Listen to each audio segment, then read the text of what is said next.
Hello and welcome to this edition of Central Connecticut Now, the program that brings you closer to the newsmakers that create news in our region and the people that cover them. I'm Mike Schroeder, publisher of the New Britain Herald and Bristol Press, and my guests tonight, or today, are Kurt Barwis, President and CEO of Bristol Health, and Tom Roach, Director of Facilities and Construction at Bristol Health.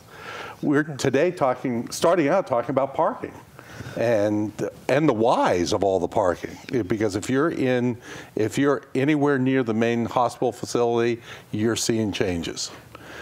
Absolutely. Lots of changes. Can you tell us what's behind that, Kurt? Sure. So we're really now just starting off on phase 2 of our ER renovation and expansion. And so a big part of that is reconstructing Newell Road and what some on the campus will call Cardiac Hill, the hill that went below the bridge that went from the hospital over to the surgical area. And so the first thing that you would have noticed is 2 weeks ago we made Newell Road 2 ways, right? It was always one way. It was a great thing because the snowplow would come through and down the hill, and it was perfect. Now you can't do that anymore. It's 2 ways, and so we had to actually make some major changes into parking around the campus. I was laughing earlier. I tried to actually go from my office to the ER to get in a car to come over here, and I went out the door I normally do, and I couldn't because there was a fence there. So I know I'm experiencing those changes, so I can only imagine, and I think we've done a lot of planning because we know that it's going to impact the public just as bad. So lots of changes in parking. There's a lot of people that park at the hospital on a given day, right? Yes, there are. One of the main issues was trying to create the new road in the back where we have new mechanicals, we have a new green space going through, and try and do it safely. And we looked at doing it segmented so we can keep the traffic flow doing the left and then the right and then the front and the back. And it just didn't work out to be safe for the patients. So what we ended up doing is changing all of the parking and closing down all of Newell Road from Goodwin all the way up to what was the Koch building and taking that completely over and fencing it. And in order to do that, we had to absorb parking and do valet, which we have now. Any entrance is free valet. We have a shuttle now because in order to get the spaces for the patients, we took our staff and we moved them off campus to the church. And so we have a shuttle that runs from 6 in the morning till 6 at night. So it makes it safe for the patients. And once we get through the initial phase, it becomes very simple. You just come to the front door, your car gets parked. The main entrance, the cancer center entrance, ED entrance, the signage has all been redone. So how many people take advantage of valet? Great question. Right now, because of the way the parking is, just about everybody does. Really? So we have valet 24/7 for the ED. We have it during working hours in the front entrance and working hours for the MOB, but we run it 24/7. It's so convenient. Yeah. That must keep a lot of people very busy. It does. It does. Dave Kachuk runs our parking, and he's been on the phone, and we geared up for the next 5 months. We added security, we added valet, we added the shuttle. Change is difficult for people at times, but it's all for the right reason. Now, you must not have gotten a lot of tests on snow this winter. We couldn't have asked for a better summer, a better winter. This is a transition year for you. Yes, yes, it's been very good. The way it's running right now, it couldn't be better.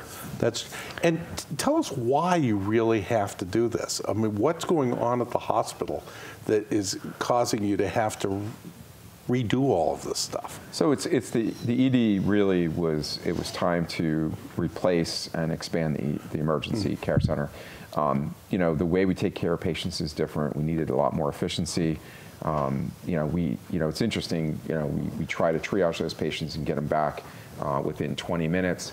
So you need less waiting room space and more treatment space, and it just fundamentally the way we deliver care is different, and it was time. I mean, that ED was renovated before I got there, so at least 20 years ago. Wow. And it really needed some work. I mean, we've done little things. We recently finished the behavioral health unit in the ED, the 10-bed unit, which has dramatically improved the way we're able to take care of the behavioral health patients. In fact, some of the surveyors that have come through there are saying, and that actually travel nationally to provide the Joint Commission survey, say it's the best they've ever seen. Wow. And I'm hoping that people say that about the entire project when we finish. Now, one of the things that you've got a 10-bed behavioral health unit now. What was there before? So everything was intermixed. Oh, it's Like everything throughout was the intermixed. hospital. Well, no, in the emergency care center. So you know, it wasn't good for the behavioral health patients, and it wasn't good for the other patients. And so now, specially trained staff in one location. It's designed to be ultra safe for those patients. Everything is best practice now, whereas before everything was intermixed. So. Now, how many beds are there total in the ED now? So right now, what do we have? It changes because we take some out of service and For put the others in. construction, So I think we're in the 36 to 38. So when we're finished, We'll be at 41. 41. Wow. I think we're So- actually That less includes than the 36. 10? Yes. Okay. Yeah. We're not we're doubling the square footage of the ED, but we're not doubling the count of the beds because they become private rooms. They meet the new code, so they're larger than the rooms that were before. I see. They're all Yep. they're all privates, and it just in order to meet the new codes, we had to get bigger. But they'll be state-of-the-art rooms, sliding glass doors, privacy, Yeah. great visibility. How full is it? What's the usage? So it's at this interesting. point? People ask that question a lot of times. So it's always hovered in the high 30s, so close to 40,000. I think that if you look at what's happening in terms of primary care out in the community and the prevalence of urgent care centers, I think what we've seen is a real drop-off in the unnecessary utilization of the ER. But what's replacing that is much sicker patients, higher acuity patients, much sicker patients, which is why I think the regulations are changing to the size of the rooms and how we take care of them. Much more of an emergency. Absolutely. Rather much more of than an somebody emergency. using it as secondary to getting to their doctor. There's absolutely no question about that. I look at the communities that we serve, and if you look at that, almost all of the primary care practices are designated as patient-centered medical home. So that means they have after-hours access for patients. They have, you can call in and make an appointment, get a hold of your provider. All of that's designed to try to keep folks in the community being taken care of where at the lowest, the lowest cost level possible. The last thing people want is to get an ED bill when they don't need it. An appropriate care. Absolutely. That they get just as good a care in these urgent care centers as they would in the emergency room for what they need. Absolutely. Now is the hospital in that business too? We do. We have an urgent care center on Route 6, MedHelp, and that's been there for a long, long time, and it does very, very well. So we've had other locations, but pretty much we now have if you need an appointment, you can call up. We have a 1-800 number you can call, and we can get you in for a primary care appointment right away. Do you happen to know what that number is? I think it's BH Docs. I knew you could ask me that question. Right. You knew it was coming. I think it's BH Docs. They'll shoot me if I got that wrong, but I'm pretty sure that's right. But yes, we have. You can make an appointment through our website, our Bristol Health website.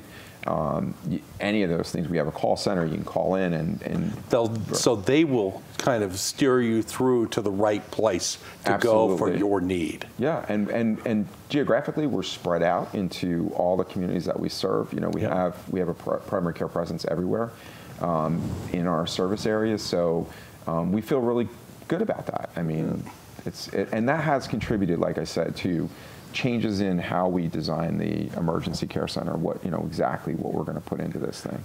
What are going to be the biggest changes that if you walked into it today versus or last year? From the nursing point of view, the good news is it's a lot bigger, but then the bad news is it's a lot bigger. I mean, right now you sit at the nurse's station and you're surrounded by the patients. It's all right there. Now they're going to be in separate rooms. They're going to be private. They're going to have quiet time if they have family members with them. We're getting rid of what we have in the hallway right now because of the construction. It just makes it a lot nicer for the patient, but the workstations are more opened up so that the staff has more place to work. They'll have a locker room that they can go to, a break room, and kind of right now it's kind of a little disjointed because of what's going on. And the other thing we're doing is aesthetically, a lot of warm colors and everything are going into the space instead of it being a sterile kind of environment. A lot of the grays, a lot of the warm tones, some different flooring materials and ceiling materials. It just makes it more comfortable for the staff and it makes them feel better.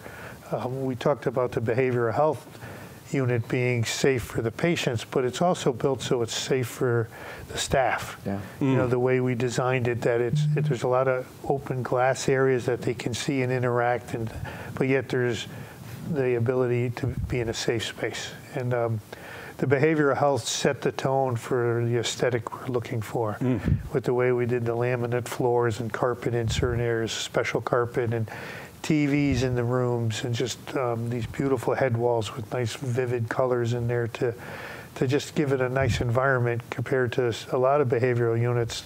They're all kind of an off-white kind of stark, and it's not really a healing environment.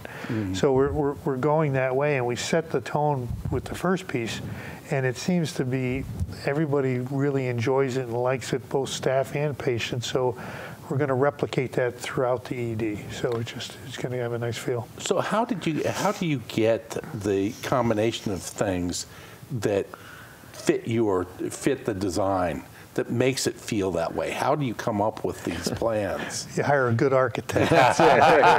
With a good designer and color person. And staff too. I mean, the staff all throughout this process, the staff has been part of, you know, the design elements. They do research. We're a magnet hospital, so the nurses really are steeped in, you know, doing research in whatever area it is. So. We had, the head wall is a recessed panel over the beds in behavioral health, and they have this beautiful image, a lot of scenery images. And so what we did is the ED, we gave them, there's 10 rooms, but we gave them like 30 images and said to pick which ones you like. So they had them hung up in the break room for weeks at a time. Oh, and they all kind of picked on them.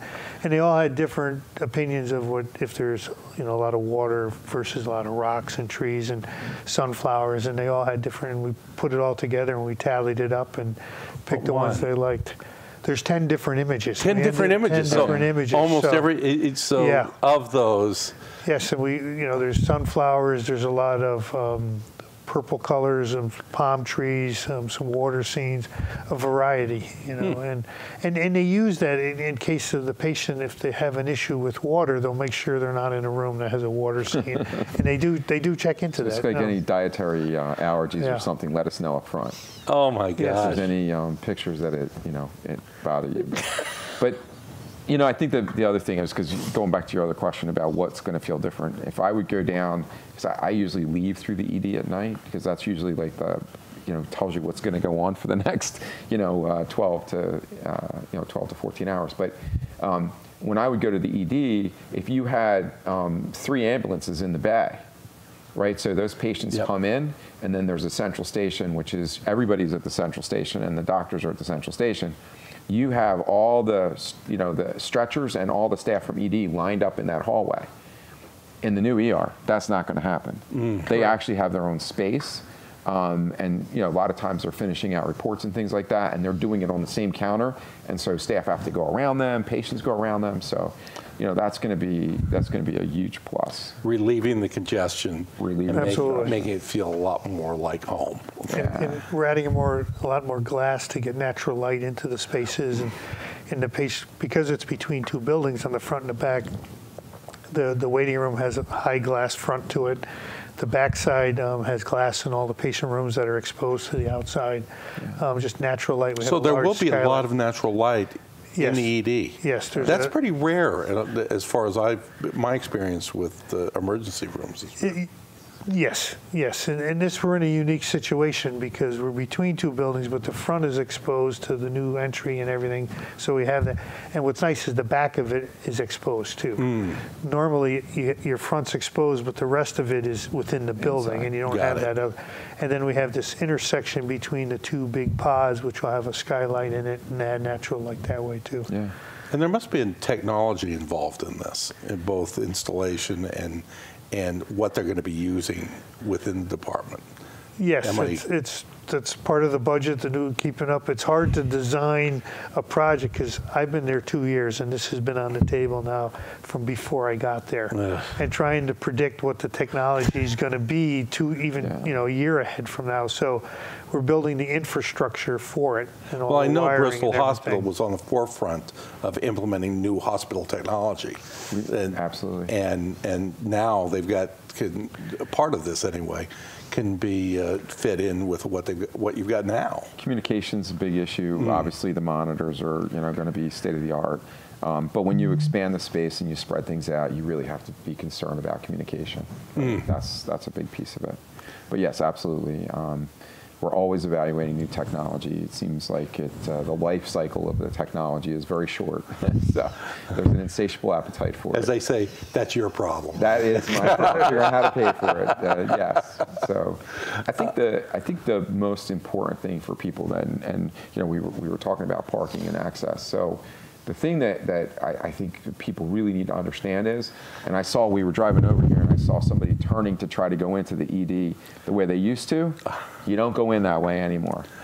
So the rule of thumb is when you come to the hospital and you want to get service, whether it's an emergency or anything else, it's right by the front door, right? So all the patients are coming in that front door. Yep. So for the ER specifically, it's by the cancer center door. Yep. There's an elevator there that takes you right up into the ED. So the ambulance will still come in on Newell Road, but people that are coming to the ED as public, it's pull into the front entrance. There's a valet right there.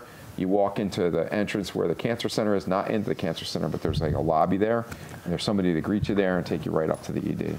And I'm sure the signs will tell you that if you pay attention. All the signage has changed. It was interesting this morning when I pulled up. I was checking to see that the signage was there, and there's cones all the way down the street on both sides of the street, and Asplunk is out there working on everything, and I was like, oh, this is really going to be confusing because now you add all the changes that we did, and they're doing a great job, by the way. It's just, I understand they have to do it, but they did move the truck for me this morning. It was that was not part of the challenge plan. for Monday morning to start out with all those changes. Yesterday, all the signs got swapped out yesterday and in the evening, and then at 5 in the morning, actually shift down below, and everything was lined up, and all the signage, and then you're right, and then all of a sudden all the trucks came in for the trees that we couldn't have planned it, but it worked. It's worked out well, and everybody's adjusting to it.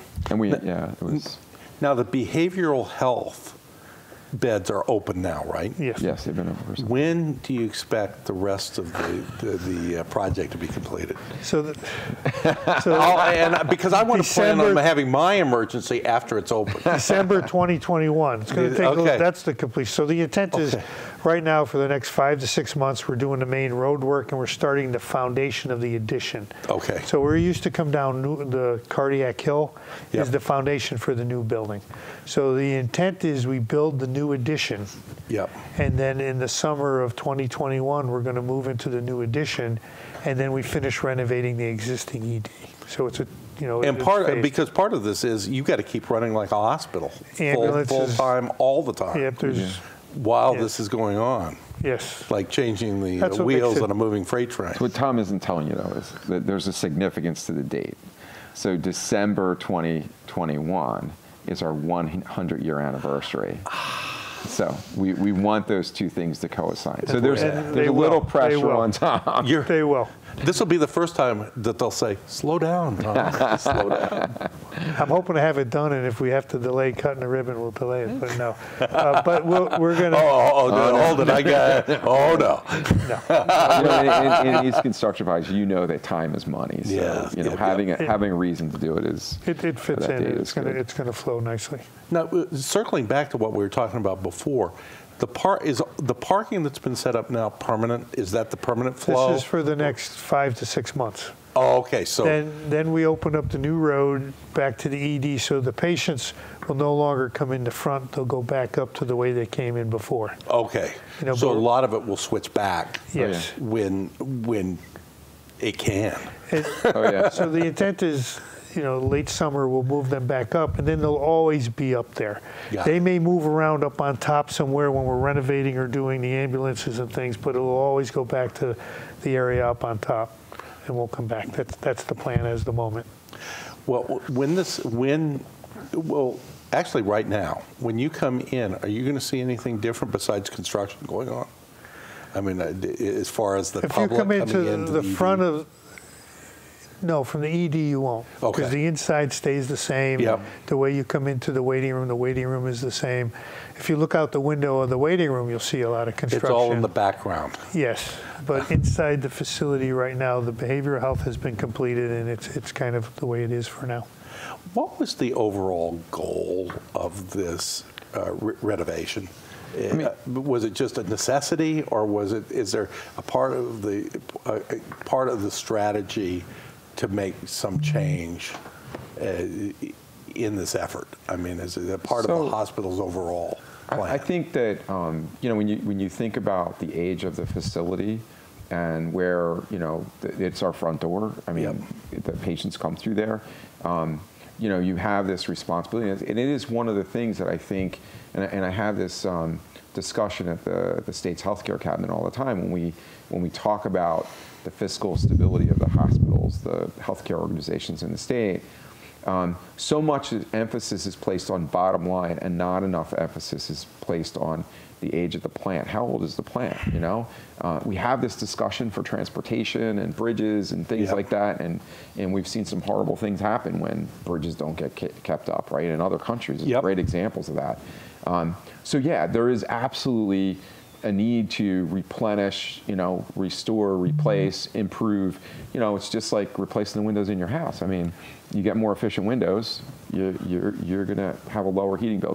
There's an element to that, but I think the overarching element is really caring today for your tomorrow. It's about taking care of this community to the best possible extent possible. So being able to redesign the care into the modules and really make the flow so much better.